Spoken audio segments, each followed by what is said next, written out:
నమస్తే, welcome to SS9 news. ముందుగా headlines. ముగిసిన ఏపీ కేబినెట్ రాష్ట్ర మంత్రివర్గ సమావేశంలో పలు కీలక నిర్ణయాలు తీసుకున్న వైనం ల్యాండ్ టైటిలింగ్ యాక్ట్ రద్దు బిల్లుకు రాష్ట్ర మంత్రివర్గం ఆమోదం. వైసీపీ రాజ్యసభ సభ్యుడు విజయసాయిరెడ్డి మీడియా ప్రతినిధుల్ని అసభ్య పదజాలంతో దూషించడాన్ని తీవ్రంగా ఖండించిన మంత్రి నారా లోకేష్. విజయసాయిరెడ్డి భాష అభ్యంతరకరమన్న లోకేష్, ప్రజలు చీకొట్టినా మీకు బుద్ధి రాలేదని వ్యాఖ్య. దుర్గమ్మను దర్శించుకున్న పశ్చిమ ఎమ్మెల్యే సుజనా చౌదరి ఆలయ అభివృద్ధి, మాస్టర్ ప్లాన్, మౌలిక వసతులు వంటి విషయాలపై ఆలయ అధికారులతో సమీక్ష. ఆధ్యాత్మిక కేంద్రంగా దుర్గగుడిని పూర్తి స్థాయిలో అభివృద్ధి చేయవలసిన అవసరం ఉందని అభిప్రాయం. విస్తారంగా కొనసాగుతున్న వర్షాలు. ఆంధ్రప్రదేశ్లో నైరుతి రుతుపవనాలకు తోడు ఆవర్తన ప్రభావంతో వర్షాలు కురుస్తాయని వాతావరణ శాఖ వెల్లడి. రైతులు అప్రమత్తంగా ఉండాలని విపత్తుల శాఖ హెచ్చరిక.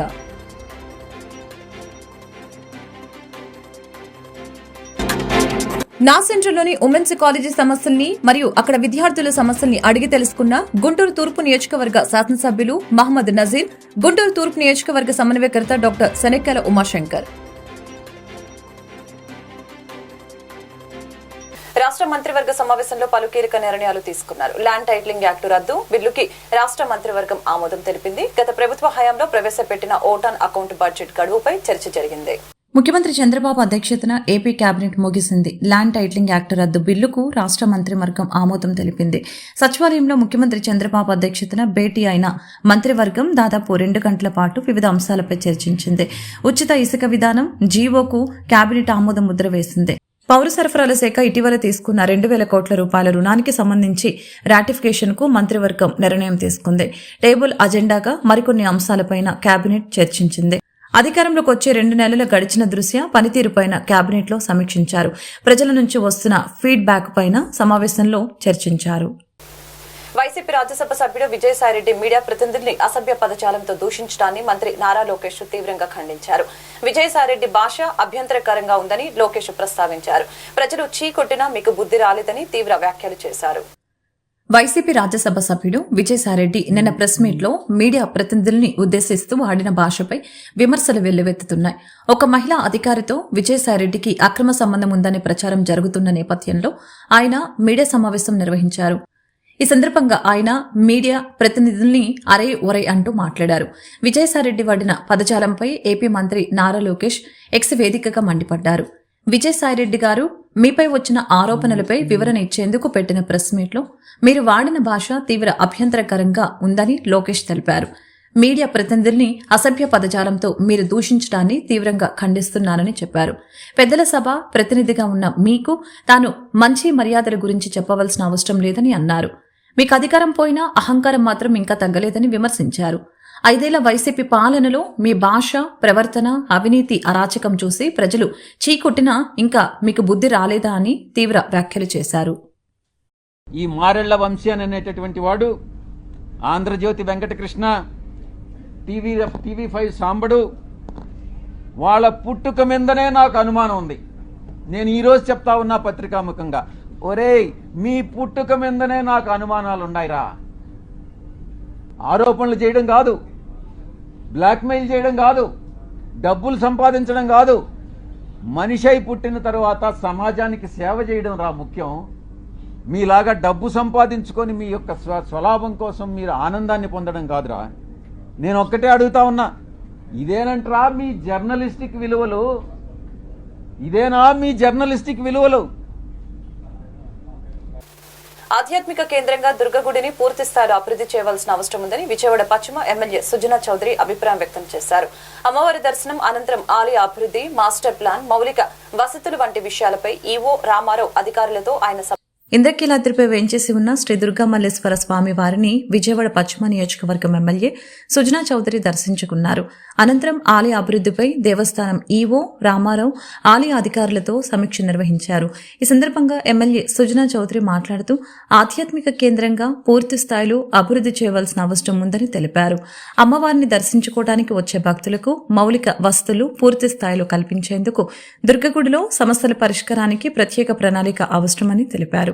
గత ప్రభుత్వ హయాంలో మాస్టర్ ప్లాన్ రూపొందించారని, అయినా చాలా పనులు పెండింగ్లో ఉన్నాయని తెలియజేశారు.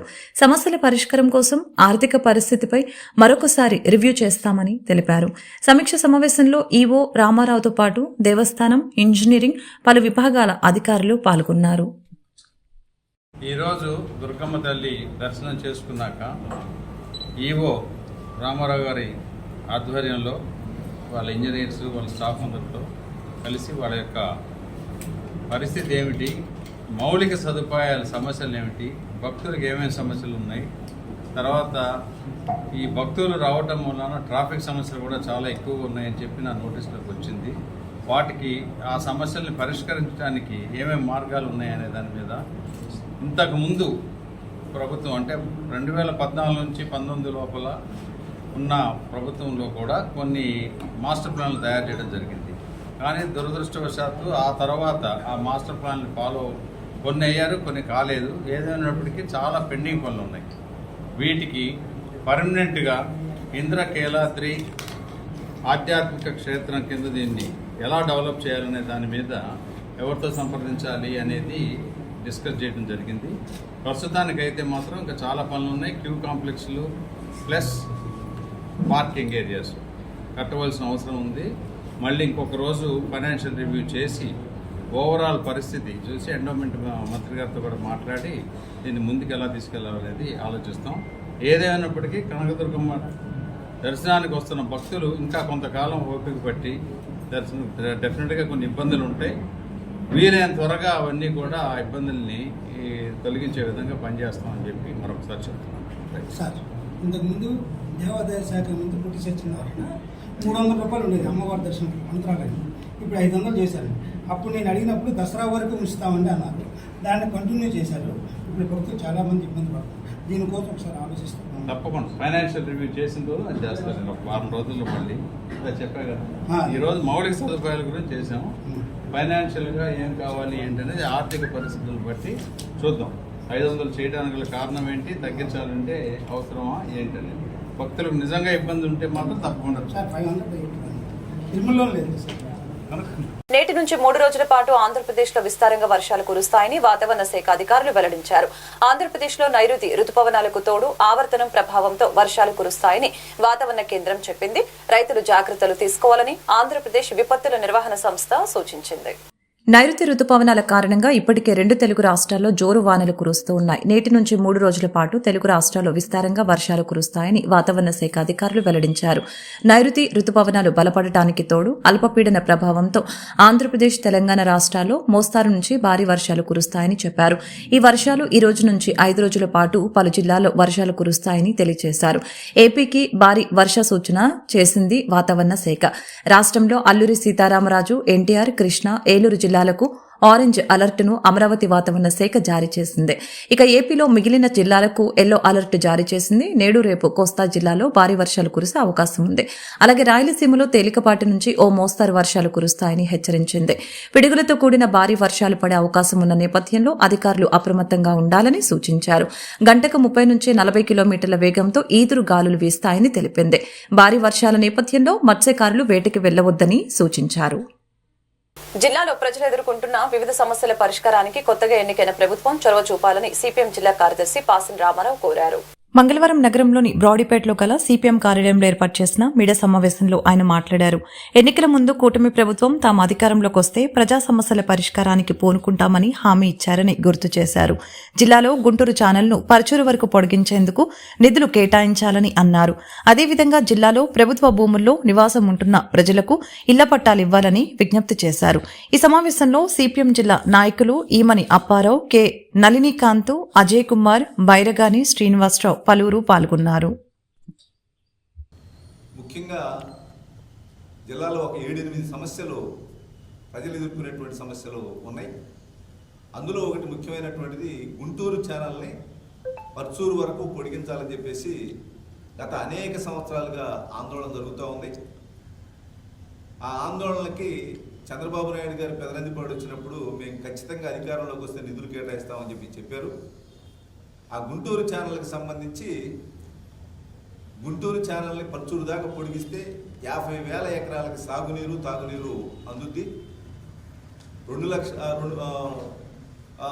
దానికి సుమారుగా 270 కోట్ల రూపాయలు కేటాయిస్తే 50,000 ఎకరాలకు సాగునీరు తాగునీరు వస్తుంది. దానికి అనేక సంవత్సరాల నుంచి ఆందోళన జరుగుతూ ఉంది. ఇప్పుడున్నటువంటి ముఖ్యమంత్రి గారు, గతంలో మాజీ ముఖ్యమంత్రి గారు కూడా హామీ ఇచ్చారు. ఇప్పుడు స్థానిక సభ్యులు కూడా ఖచ్చితంగా మేము అధికారంలోకి వస్తే మేము దీన్ని పరిష్కారం చేస్తామని చెప్పేసి నిమ్మరసం ఇవ్వడానికి కూడా ప్రయత్నం చేశారు. కానీ దాని మీద ఇంతవరకు నిధులు కేటాయించలేదు. మేము కోరేది ఏంటంటే కొత్త ప్రభుత్వం స్పందించి వెంటనే నిధులు కేటాయించాలని చెప్పేసి మేము కోరుతా ఉన్నాం. అదేవిధంగా అక్కడ నల్లమడ వాగు ఉంది, 1000 ఎకరాలు, చెలలూరుపేట కాడి నుంచి 1000 ఎకరాల భూమి మన గుంటూరు జిల్లాలో సాగు ఉంది, గుంటూరు బాపట్ల జిల్లాలో. ఆ వాగుకి అనేక చోట్ల గండ్లు పడ్డాయి. గండ్లు పట్టడమే కాదు, అసలు మొత్తం పిచ్చి చెట్లతోటి కంపతోటి మునిగిపోయింది. చిన్న వర్షం వచ్చినా కూడా ఆ నీళ్ళన్నీ పొంగి పొలాల మీద పడతా ఉన్నటువంటి పరిస్థితి ఉంది. అదేవిధంగా మేకలవాగు అని చెప్పేసి ఎడ్లపాడు నుంచి బయలుదేరి వస్తుంది. ఆ మేకలవాగు పరిధిలో కూడా 4-5 వేల ఎకరాల భూమి నీళ్లు వచ్చి మునిగిపోయేటువంటి పరిస్థితి ఉంది. అందుకని మేము కోరేది ఏంటంటే ఇది ఒక్కటే కాదు, జిల్లాలో గుంటూరు ఛానల్లోనూ, కొండవీటి వాగులోనూ, అదేవిధంగా ఇతర కాలువల్లోనూ వీటన్నింటిలోనూ తూడికాడ పెరిగిపోయింది, గుర్రపు డెక్క పెరిగిపోయింది, చెట్లు మలిసిని. ఇంతవరకు వాటిని బాగు చేయలేదు. వర్షాలు పడతా ఉన్నాయి, వ్యవసాయ సీజన్ వచ్చింది కాబట్టి నిధులు కేటాయించి, నీటిపారుదల శాఖ వాళ్ళు నిధులు కేటాయించి వాటిని బాగు చేయాలని చెప్పేసి విజ్ఞప్తి చేస్తా ఉన్నాం. అదేవిధంగా ఇంకో ముఖ్యమైనటువంటి సమస్య ఉంది, Pedavadlapudi high level channel. Pedavadlapudi high level ఛానల్కి సంబంధించి దాదాపుగా 90% పూర్తయింది. దానికి 2 ప్రధానమైనటువంటి పెద్ద మోటార్లు పెడితే ఆ సమస్య పరిష్కారం అవుతుంది. 4 మండలాల్లో 25,000 ఎకరాలకు నీళ్లు వస్తాయి. దాన్ని ఒక పెద్ద సమస్య కాదు. స్థానికంగా ఉన్నటువంటి మాజీ ఎమ్మెల్యే గారు వెంటనే పూర్తి చేస్తామని చెప్పేసి చెప్పారు. ఇప్పుడున్నటువంటి లోకేష్ గారు కూడా మేము అధికారంలో రాగానే దాన్ని పూర్తి చేస్తామని చెప్పారు. కాబట్టి 25,000 ఎకరాలకు నీళ్లు ఇచ్చేటువంటి పెదవడ్లపూడి హై లెవెల్ ఛానల్ కూడా డబ్బులు కేటాయించి పూర్తి చేయాలని చెప్పేసి విజ్ఞప్తి చేస్తా ఉన్నాం. ఇంకో ముఖ్యమైన సమస్య జిల్లాలో ఉంది. జిల్లాలో మొత్తం జిల్లా వ్యాప్తంగా కొత్తగా ఏర్పడినటువంటి గుంటూరు జిల్లాలో 1,00,000 కుటుంబాలకు ఇళ్ల పట్టాలు లేవు. గత 40-50 సంవత్సరాల నుంచి ప్రభుత్వ భూముల్లో ఇళ్ళు వేసుకొని ఉన్నారు. అది ఒకటే కాదు, మంగళగిరి నియోజకవర్గంలోనే 22,000 కుటుంబాలు ప్రభుత్వ భూముల్లో ఇళ్ళు వేయించుకొని ఉన్నారు. కమ్యూనిస్టుల పోరాటంతో అది జరిగింది. లోకేష్ గారు తన పాదయాత్రలో కూడా మంగళగిరి నియోజకవర్గానికి వచ్చినప్పుడు తాడేపల్లిలో నేను అధికారంలోకి వస్తే అన్ని రకాలైనటువంటి ప్రభుత్వ భూముల్లో ఇళ్ళు వేసుకున్న వాళ్ళకి పట్టాలు ఇస్తామని ఒక శిలాఫలకం కూడా వేశాడు. వాటి మీద దృష్టి సారించాలని, పేదలకు ఇళ్ల పట్టాలు ఇవ్వాలని చెప్పేసి కోరుతా ఉన్నాం. ఇప్పుడు చూస్తున్నారు వర్షాలు పెద్ద ఎత్తున కురుస్తూ ఉన్నాయి. 2021 అక్టోబర్ 14న సుభాష్ ను తాను పెళ్లి చేసుకున్నానని చెప్పిన శాంతి, సుభాష్ ద్వారానే తనకు బిడ్డ పుట్టాడని చెప్పిన శాంతి, కావాలని తన మొదటి భర్త మదన్ తనపై బురద చల్లేందుకు లేనిపోని ఆరోపణలు చేస్తున్నాడని మండిపాటు. తాను గర్భంతో ఉన్నప్పటి నుంచి బిడ్డ బారసాల వరకు రెండో భర్తతో ఉన్న ఫొటోస్ వైరల్ అవుతున్నాయి. దుర్గగుడిలో సైతం రెండో భర్త సుభాష్ తో పూజా కార్యక్రమాలు నిర్వహించిన శాంతి. చేబ్రోలు మండలం కొత్తరెడ్డిపాలెం గ్రామంలో 13 సంవత్సరాల బాలిక అనుమానాస్పద మృతి. కొత్తరెడ్డిపాలెం గ్రామంలోని ప్రభుత్వ పాఠశాలలో 7వ తరగతి చదువుతున్న బాలిక. ఉదయం స్కూల్కి వెళ్లి మధ్యాహ్న సమయంలో అనారోగ్యంగా ఉందంటూ స్కూల్ నుంచి వెళ్లిపోయిన బాలిక, స్కూల్ టైం గడిచిపోయినా తిరిగి రాని బాలిక, గ్రామంలో వెతికిన బంధువులు, తల్లిదండ్రులు. కొత్తరెడ్డిపాలెం గ్రామంలో గ్యాస్ డెలివరీ వ్యక్తి ఇంట్లో అనుమానాస్పద స్థితిలో మృతి చెంది ఉన్న బాలిక. డెలివరీ బాయ్ నాగరాజు పరారీలో ఉన్నాడు. సంఘటన స్థలం వద్దకు చేరుకున్న తెనాలి డీఎస్పీ రమేష్ కేసు నమోదు చేసి దర్యాప్తు చేస్తున్న చేబ్రోలు పోలీసులు మృతదేహాన్ని గుంటూరు ప్రభుత్వ ఆసుపత్రి మార్చురీకి తరలించారు. నమస్తే అండి, నేను ఎస్టీపీఓ తెనాలి. నా జ్యూరిడిక్షన్లో ఉన్నటువంటి చేబ్రోల్లో కొత్తరెడ్డిపాలెం అనే విలేజ్లో ఒక 13 years బాలిక 7th చదువుతున్న పాప సస్పిషియస్ సర్కమ్స్టెన్స్లో ఆ పాప చనిపోవడం జరిగింది. ఈ రోజున కొన్న నాగరాజు అని చెప్పేసి అతను ఆల్రెడీ మ్యారీడ్, భార్యను వదిలేసి 3 సంవత్సరాలు అయింది. 3 సంవత్సరాల నుంచి కూడా ఇక్కడ లోకల్ గ్యాస్ కంపెనీ దగ్గర వర్కర్గా పనిచేస్తున్నాడు. అతని ఇంట్లో ఈ పాప యొక్క డెడ్ బాడీ ఉండడం జరిగింది. ఆ తర్వాత వాళ్ళ బ్రదర్ కూడా మార్నింగ్ పాప స్కూల్కి వెళ్ళిన తర్వాత స్టమక్ ఏక్ అని చెప్పేసి ఫ్రెండ్స్తో చెప్పేసి స్కూల్ కూడా వెళ్ళలేదు. వాళ్ళ బ్రదర్ కూడా ఈ పాపతోనే అతను 9th చదువుతున్నాడు. ఈవినింగ్ 4కి ఈ పాప గురించి ఇంటికి వచ్చిన రాలేదని తెలిసి సెర్చ్ చేస్తూ ఈ నాగరాజు అనే ఇంటికి వెళ్ళి చూస్తాం జరిగింది. కిటికీలో చూస్తే బయట లాక్ చేసి ఉంది. కిటికీలో చూస్తే అనుమానం వచ్చి ఇమీడియట్గా లాక్స్ బ్రేక్ చేసి లోపలికి చూస్తే పాప చనిపోయి ఉంది. సస్పిషియస్ డెత్గా మీరు భావిస్తున్నాం. ఈ నాగరాజు గురించి టీమ్స్ ఫామ్లో వచ్చడం జరిగింది. అతను వస్తే కానీ ఏ విధమైనటువంటి ఇది జరిగిందనేది మనకు తెలుస్తుంది. సమగ్రమైన దర్యాప్తు చేస్తాకి ప్రామిస్ చేసిన టీమ్స్ కూడా స్థానిక ఎస్ఐ టేబుల్ అనగా కొన్నూరు రూరల్ ఎస్ఐ గారు, తర్వాత కొన్నూరు రూరల్ ఎస్ఐ భార్గవ్ గారు కూడా సీనియర్ ఉండటం జరిగింది. త్వరలోనే ఫర్దర్ ఇన్ఫర్మేషన్ మీకు ఇస్తాం. బాడీ పిఎంకి వెళ్ళి పిఎం సైడ్కి వస్తే కానీ అసలు వాటి ఏం జరిగిందన్నది మనం చెప్పలేని పరిస్థితి. ఇంటి మీద మెడ దగ్గర చిన్న నెయిల్ స్క్రాచెస్ లాగా ఒక చిన్నది కనిపిస్తుంది అని చెప్పి సిఐ గారిని ఎస్ఐ గారు బాడీ చూసారు, వాళ్ళు చెప్పడం జరిగింది. పర్సన్ ఐడెంటిఫై చేశారు. అంటే ఆ హౌస్ నాగరాజ్ అనే అతను హౌస్ దాంట్లోనే ఉంటున్నాడు. అతను 3 సంవత్సరాల నుంచి ఆ ఇంట్లోనే ఉంటున్నాడు. ఇతను పనిచేసేటువంటి గ్యాస్ కంపెనీలో ఆ ఓనర్ గారు ఉండమని చెప్పేసి ఆ యొక్క ఇల్లు ఇస్తాం జరిగింది. ఈ ఏరియా అతనైనా లేకపోతే వేరే చోట నుంచి వచ్చారు? అతను as per the call details ఆ పర్టికులర్స్ భార్గవ ఎస్ఐ గారు కొన్నూరు రూరల్ ఎస్ఐ గారు చూశారు. కొండపల్లి అని చెప్పి వస్తుంది. అది కూడా డిస్ప్లే చేయకూడదు మనం, ఎందుకంటే కొండపల్లి అనగానే మళ్ళీ మీ మీడియాలో వస్తే అది కొంచెం వాడికి తెలిసి మళ్ళీ ఎఫ్ఐఆర్ పరిస్థితుంది కాబట్టి దయచేసి అది డిలీట్ చేయండి.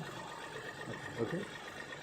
జిల్లాలోని చేబ్రోలు మండలం కొత్తరెడ్డిపాలెంలో సోమవారం సాయంత్రం జరిగిన బాలిక అనుమానాస్పద మృతిపై దర్యాప్తు చేపట్టిన బాలిక మరణానికి గల కారణాలను బయటకు తీయాలని ఎంఆర్పీఎస్ నేతలు, కుటుంబ సభ్యులు డిమాండ్ చేశారు. ఇదే అంశంపై మంగళవారం మధ్యాహ్నం నగరంలోని ప్రభుత్వ ఆసుపత్రి మార్చురీ వద్ద నిరసన వ్యక్తం చేశారు. బాధిత కుటుంబ సభ్యులకు ఎంఆర్పీఎస్ నేతలు మద్దతు ప్రకటించారు. ఈ సందర్భంగా మీడియాతో ఎంఆర్పీఎస్ నేతలు మాట్లాడుతూ స్కూలుకు వెళ్లిన తమ కుమార్తె కొత్తరెడ్డిపాలెంలో గ్యాస్ డెలివరీ చేసే వ్యక్తి ఇంట్లో మరణించడం వెనుక అసలు నిజాలు బయటపెట్టాలని పోలీసుల్ని డిమాండ్ చేశారు.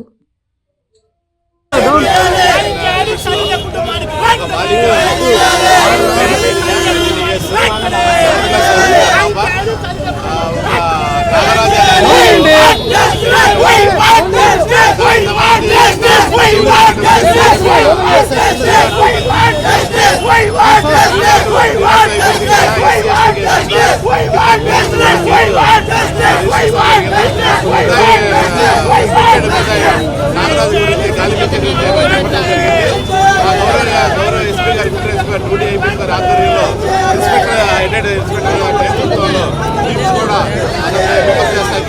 టీమ్స్ ఫామ్ చేసి పంపిస్తాం జరిగింది.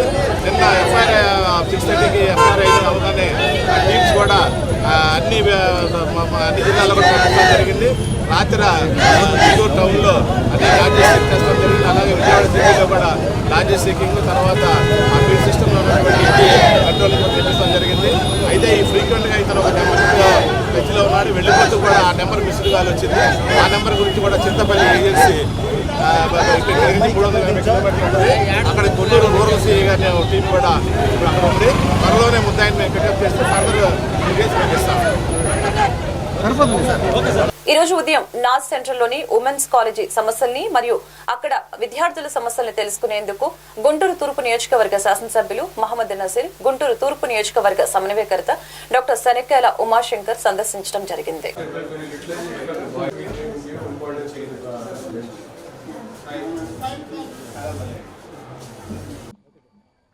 గుంటూరు జిల్లాలో ఉన్నటువంటి ఏకైక ప్రభుత్వ డిగ్రీ కాలేజ్ పాఠశాల college premises women's college Guntur. ఇంట్లో ముఖ్యంగా చాలామంది స్టూడెంట్స్, దాదాపు 1000 పైన స్టూడెంట్స్ డిగ్రీ కాలేజ్లో కానీ ఇంటర్మీడియట్ కాలేజ్లో చదువుతున్నటువంటి పరిస్థితి ఉన్నాయి. బేసిక్గా ఇక్కడ అవసరమైనటువంటి డెవలప్మెంట్ యాక్టివిటీస్ కోసం గత 5 సంవత్సరాల నుంచి ప్రభుత్వం నుండి ఎటువంటి నిధులు రాక ఏదైనా ప్రారంభించినటువంటి పనులు అంటే నాడు నేడు ద్వారా ప్రారంభించినటువంటి టాయిలెట్స్ ఏదైతే పనులు ఉన్నాయో అవి కూడా అసంపూర్తిగా ఉండటం, దీన్ని గమనించి రాబోయేటువంటి రోజులు తప్పకుండా ప్రభుత్వ దృష్టికి ఈ విషయాలన్నీ తీసుకొని వెళ్ళి ఈ ప్రభుత్వ కాలేజ్ ఏదైతే మహిళల కోసం, విద్యార్థుల కోసం ఏర్పాటు చేసినటువంటి కాలేజ్ మరింత అభివృద్ధి చెందాల్సినటువంటి అవసరంపై ఎడ్యుకేషనల్ మినిస్టర్గా ఉన్నటువంటి నారా లోకేష్ గారికి వీటి విషయాలన్నీ తెలియజేయడం, తద్వారా ఫండ్స్ని తీసుకొని వచ్చి ఈ కాలేజీని పూర్తిగా అభివృద్ధి చేయాలనే ఆలోచనతో ఈరోజు ఇక్కడ పరిశీలించడం జరిగింది. అన్ని వసతులు ఉన్నటువంటి కాలేజు నడిబొడ్డు నుండి ప్రజలకు, ముఖ్యంగా పేద పిల్లలకు, అనేక వర్గాలకు సంబంధించినటువంటి మహిళా విద్యార్థులందరికీ కూడా ఉపయోగపడేటువంటి ఈ కాలేజీని మరింత అభివృద్ధి చేయాలన్న ఆలోచనతో ఒక కార్యాచరణ తీసుకొని స్థానికంగా ఉన్నటువంటి హెచ్ఎం గారు, అలాగే ఎక్స్ హెచ్ఎంగా పనిచేసినటువంటి కుటుంబరావు గారు వారి సలహాలు సూచనలు తీసుకొని దీని మీద ఒక నిర్దిష్టమైనటువంటి ప్లానింగ్తో గౌరవ విద్యాశాఖ మంత్రి గారిని ఈ విషయాలన్నీ తెలియజేసి ఆయన ద్వారా ఇక్కడ నిధులను రాబట్టేటువంటి కార్యక్రమం, అంతేకాకుండా అక్యూములేటెడ్ ఫీజు స్ట్రక్చర్లో ఉన్నటువంటి ఫండ్స్ని కాలేజ్ డెవలప్మెంట్ కోసం వినియోగించుకోవడానికి పర్మిషన్స్ కూడా తీసుకుని వచ్చేటువంటి కార్యక్రమాన్ని చేస్తానని చెప్పి హామీ ఇవ్వడం జరిగింది. పిల్లలందరూ కూడా మంచి యూనిఫామ్స్తో మంచి డిసిప్లిన్తో ప్రతిరోజు ఉదయాన్నే వచ్చి సాయంత్రం వరకు అన్ని సబ్జెక్టులో వీళ్ళందరూ కూడా చదువుకుంటా ఉన్నారు. ఒక మంచి వాతావరణం అట్మాస్ఫియర్ ఈ కాలేజీలో కనిపిస్తూ ఉంది. అందుకని సిఎస్ఆర్ రెస్పాన్సిబిలిటీ కింద ఎవరైతే ఉత్సాహవంతులైనటువంటి వ్యాపారస్తులు ఉన్నారో వాళ్ళు కూడా ఈ కాలేజ్కి తగినటువంటి సహాయసహకారాలు అందించాలని చెప్పి ఈ సందర్భంగా ప్రతి ఒక్కరు కూడా విజ్ఞప్తి చేస్తూ కాలేజీకి అవసరమైనటువంటి ప్రతి ఒక్క కార్యక్రమాన్ని శాసనసభ్యుడిగా త్వరలోనే తీసుకొని ప్రభుత్వ దృష్టికి తీసుకొని వెళ్ళి ఈ సమస్యలన్నీ పరిష్కరిస్తానని చెప్పి హామీ ఇస్తా ఉన్నాం. రైతాంగం ఎదుర్కొంటున్న సమస్యల్ని ప్రభుత్వం వెంటనే పరిష్కరించే విధంగా చర్యలు తీసుకోవాలని రైతు కూలీ సంఘం జిల్లా కార్యదర్శి అజయ్ కుమార్ కోరారు. మంగళవారం సంఘం కార్యాలయంలో ఏర్పాటు చేసిన మీడియా సమావేశంలో రైతాంగం యొక్క సమస్యలపై దృష్టి సారించాలని కోరుతూ ఈ నెల 18, 19 తేదీలలో జిల్లాలోని అన్ని సచివాలయాలు, ఆర్బీకే సెంటర్లలో వినతి పత్రాలు సమర్పించే కార్యక్రమం చేయనున్నట్లు తెలిపారు. కార్యక్రమంలో సంఘం నాయకులు ఈమని అప్పారావు, బైరగాని శ్రీనివాసరావులు పాల్గొన్నారు. రైతు సంఘం, కౌలు రైతు సంఘం, వ్యవసాయ కార్మిక సంఘం రాష్ట్ర కమిటీల పిలుపుల మేరకు ఈ నెల 18, 19 తేదీలో వివిధ సమస్యలపై సచివాలయం, ఆర్బీకే కేంద్రాల్లో వినతి పత్రాలు అని చెప్పేసి 3 సంఘాల రాష్ట్ర కమిటీలు పిలుపు ఇవ్వడం జరిగింది. ఈ యొక్క పిలుపులో ప్రధానంగా పెట్టుబడికి అవసరమైన 20,000 రూపాయలు రైతుకి ఇస్తామని చెప్పేసి ఈ రోజున మన చంద్రబాబు ప్రకటనలో ఉంది. దానికోసం అన్నదాత సుఖీభావ పేరుతోటి మీరు ఇస్తామని ప్రకటన చేశారు. ఇవాళ పెట్టుబడికి అవసరమని ఈ సమయంలో ఇస్తే ఉపయోగకరంగా ఉంటుంది. అందువల్ల 20,000 రూపాయలు వెంటనే ఇవ్వాలని చెప్పేసి, అదేవిధంగా మిచోంగ్ తుఫానుకి నష్టపోయిన రైతులకు, కౌలు రైతులకు నష్టపరిహారం ఇస్తామని చెప్పేసి గతంలో ప్రకటించడం జరిగింది. గత ప్రభుత్వం టైంలో రాకుండా ఎన్నికలు అయిపోయిన తర్వాత కొంతమేరకు ఇచ్చారు, కానీ అందరికీ అది అందలేదు. వాళ్ళు ఇచ్చిన లిస్టు ప్రకారం కూడా రైతులకు అందల. అందువల్ల ఆ తుఫాను నష్టపోయిన వారికి వాళ్ళకి ఇచ్చే అరకొర కూడా పూర్తిగా అందలేదు. ఆ లిస్టు ప్రకటించిన వారితో పాటు ఇంకా ఎవరన్నా లబ్ధిదారులు మిస్ అయితే వాళ్ళకు కూడా ఇవ్వాలని చెప్పి ప్రధానం కోరుతున్నాం. అదేవిధంగా ఇవాళ పొన్నూరు మండలంలోనే వెంకటకృష్ణాపురం గ్రామంలో ఒక రైతు వరి విత్తనాలు తెలంగాణ తీసుకొస్తే ఇతను విత్తన వ్యాపారం చేస్తాడని చెప్పి అతను పట్టుకొని విజిలెన్స్ వాళ్ళు వచ్చి పట్టుకోవడం, అది కాదని చెప్పి తేలిన తర్వాత మళ్ళీ అధికార పార్టీ వాళ్ళు ఒత్తిడి మేరకు మళ్ళీ విజిలెన్స్ వాళ్ళు, వ్యవసాయ అధికారులు వెళ్ళి ఇది విత్తన వ్యాపారం అని చెప్పేసి, బిల్లులు లేవు అని చెప్పేసి, బోగస్ అని చెప్పి చెప్పడంతో ఆ రైతు ఆత్మహత్యకు పాల్పడి హాస్పిటల్ పాలవుతుంది. ఇవాళ దేశంలో, రాష్ట్రంలో 50-60% మంది లూజ్ విత్తనాలే రైతులు వాడతారు. ఇవాళ కార్పొరేట్ సంస్థల విత్తనాలు విపరీతంగా రేటు పెరిగిపోయింది. దాంతోపాటు విత్తనాలు ఏమన్నా నష్టం జరిగితే నష్టపరిహారం ఇచ్చే పరిస్థితులు ఇవాళ కార్పొరేట్ సంస్థలు లేదు. అందుకని నమ్మకంగా ఉన్న లూజ్ విత్తనాలను ఇవాళ 50-60% విత్తనాలు తీసుకొచ్చి వేసుకుంటారు. ఆ గ్రామంలో కూడా ప్రతి సంవత్సరం వేసుకుంటారు. అది అందరూ తెలిసిన విషయం. కానీ అధికార పార్టీ వాళ్ళు కక్షపూర్వతో ఆ రైతుని ఆ విధంగా చేయడం అనేది చాలా దుర్మార్గం. ఇది ఒక రాజకీయ పార్టీగా చూడకూడదు. వ్యవసాయానికి సంబంధించి రైతు ఎవరైనా సమానంగా చూడాలి. కానీ ఇవాళ ఈ పార్టీ ఉందని చెప్పి ఆ రైతుని రాష్ట్ర వ్యాప్త పిలుపుల్లో భాగంగా రైతులు, కౌలు రైతులు, వ్యవసాయ కార్మికుల సమస్యల మీద 18, 19 తేదీల్లో సచివాలయాలు, రైతు భరోసా కేంద్రాల్లో అర్జీలు సామూహికంగా సమర్పించాలని చెప్పి 3 సంఘాలు నిర్ణయించినాయి. దీంట్లో భాగంగా ఈరోజు గుంటూరు జిల్లాలో కూడా అన్ని చోట్ల కూడా ఈ కార్యక్రమం జరగబోతూ ఉంది. ప్రధానంగా ఈరోజు రైతాంగ సమస్యలు ఉన్నాయి. ఖరీఫ్ సీజన్లో ఈరోజు రైతు భరోసా కేంద్రాల్లో సరైనటువంటి విత్తనాలు కానీ లభించట్లేదు. సబ్సిడీ విత్తనాలు చాలా అరకొరగా ఉన్నాయి, కొరతగా ఉంది. అలాగే కౌలు రైతులకైతే అసలు విత్తనాలు ఇచ్చే పరిస్థితే లేదని చెప్పి కౌలు రైతులు వాపోతూ ఉన్నారు. ఈరోజు కౌలు రైతుల పరిస్థితి జిల్లాలో చాలా దయనీయంగా ఉంది. గతంలో CCRC చట్టం ద్వారా భూ యజమాని అంగీకారంతోనే ఇచ్చేవాళ్ళు గుర్తింపు కార్డులు. కానీ ప్రభుత్వం వచ్చాక దాన్ని మారుస్తామని చెప్పారు, ఇంతవరకు మార్చలేదు. దానివల్ల ఏంటంటే ఈ సంవత్సరం కూడా అదే చట్టం కొనసాగటం వల్ల చాలామందికి ఈరోజు ఈ గుర్తింపు కార్డులు రావడం, దీనివల్ల ఏంటంటే ఈ రైతు భరోసా కేంద్రాల్లో ఎరువులు, పురుగు మందులు, విత్తనాలు తీసుకోవాలన్నా కూడా తీసుకోలేనటువంటి పరిస్థితి ఉంది. అలాగే ఈరోజు పెట్టుబడుల టైం, గత సంవత్సరం ఖరీఫ్ సీజన్లో తుఫాన్లు, కరువులు వచ్చి చాలా నష్టపోయారు రైతులు. మేము నష్టపరిహారం ఇస్తామని చెప్పి కూడా ప్రభుత్వం చెప్పింది గత ఖరీఫ్లో. గత డిసెంబర్లో పంట చేతికి వచ్చిన టైంలో కూడా వరి పంట చేతికి వచ్చిన ప్రైవేట్ ట్రావెల్స్ బస్సులకు దీటుగా ఏపీఎస్ఆర్టీసీ బస్సుల్ని ఆధునీకరించాలని, ప్రజలకి అందుబాటులోకి తెస్తామని తూర్పు ఎమ్మెల్యే నజీర్ అహ్మద్ తెలిపారు. మంగళవారం ఆర్టీసీ బస్టాండ్లో నూతనంగా ఆధునీకరణ అయిన గుంటూరు టు హైదరాబాద్, గుంటూరు టు విజయవాడ బస్సుల్ని ఆయన లాంఛనంగా ప్రారంభించారు. ప్రారంభోత్సవం అనంతరం ఆయన మీడియాతో మాట్లాడారు. ఏపీఎస్ఆర్టీసీలో కొత్త బస్సుల్ని కొనుగోలు చేసి ప్రజలకి సౌకర్యార్థమైన ప్రయాణం అందిస్తామని తెలియజేశారు. ఈ ప్రారంభోత్సవంలో ఆర్టీసీ ఆర్ఎం సలాం, పలువురు టీడీపీ నాయకులు పాల్గొన్నారు. ఈరోజు గుంటూరు ఆర్టీసీ డిపోకు సంబంధించి 2 కొత్త బస్సుల్ని ప్రారంభించుకోవడం చాలా గొప్ప విషయం. ముఖ్యంగా హైదరాబాద్కి సంబంధించి లగ్జరీ బస్ ఇందిరా బస్సుని ఈరోజు టు అండ్ ఫ్రో బస్సుగా, అంటే అటు నుంచి హైదరాబాద్ నుంచి ఒక బస్సు, గుంటూరు నుంచి ఒక బస్సు రాత్రిపూట ప్రయాణం చేసేటువంటి పరిస్థితి. ఎందుకంటే ప్రైవేట్ ట్రావెల్స్ మేము అందరం కూడా చూస్తూ ఉన్నాం, సీజన్ బట్టి రేట్లు ఫిక్స్ చేస్తూ ప్రజల దగ్గర నుండి అధిక మొత్తంలో ఫేర్లు వసూలు చేస్తున్నటువంటి పరిస్థితులు ఉన్నాయి, ఛార్జీలు వసూలు చేస్తూ ఉన్నారు. కానీ ఆర్టీసీ డిపోకి సంబంధించినటువంటి ఇందిరా బస్సు లగ్జరీతో పాటు ముఖ్యంగా టీవీ, అలాగే వైఫైతో పాటు వాటర్ బాటిల్, అలాగే బెడ్షీట్ అన్నీ కూడా ఏర్పాటు చేస్తూ కేవలం 650 రూపాయలకి ప్రయాణం చేసేటువంటి పరిస్థితులు ఉన్నాయి. కేవలం 3 స్టాపులతో 6 గంటల ప్రయాణంతో ఈ ఇందిరా బస్సు ప్రతిరోజు కూడా రాత్రిపూట 10:30కి ప్రారంభించి ఉదయాన్నే హైదరాబాద్ చేరేటువంటి పరిస్థితులు ఉన్నాయి. ఇటువంటి అవకాశం సద్వినియోగం చేసుకోవాలని చెప్పి ప్రయాణికులందరినీ కూడా కోరుకుంటూ, అలాగే విజయవాడకి గతంలో 26-25 బస్సులు నడుస్తూ ఉన్నాయి.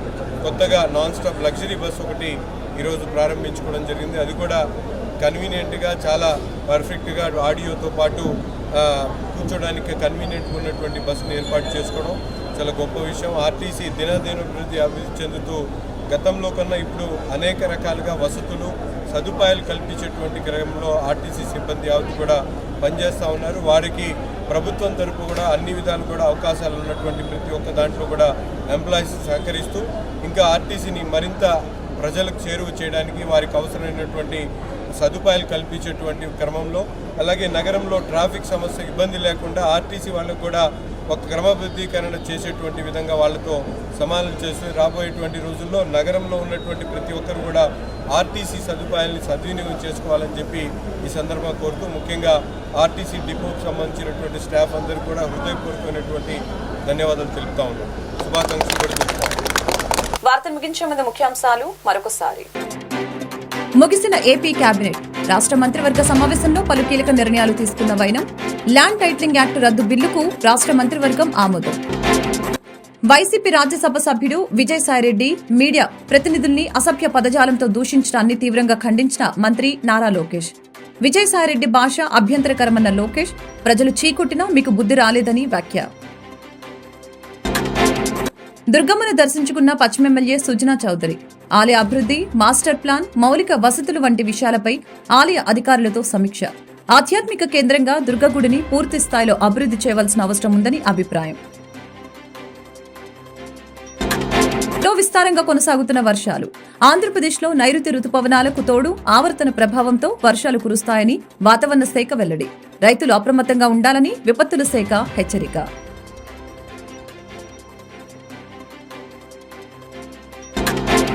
నా సెంటర్లోని ఉమెన్స్ కాలేజీ సమస్యల్ని మరియు అక్కడ విద్యార్థుల సమస్యల్ని అడిగి తెలుసుకున్న గుంటూరు తూర్పు నియోజకవర్గ శాసనసభ్యులు మహమ్మద్ నజీర్, గుంటూరు తూర్పు నియోజకవర్గ సమన్వయకర్త డాక్టర్ శనక్కాల ఉమాశంకర్. ఈ వార్తలు ఇంతటితో సమాప్తం. మరొక బులెటిన్లో మళ్ళీ కలుద్దాం. నమస్కారం.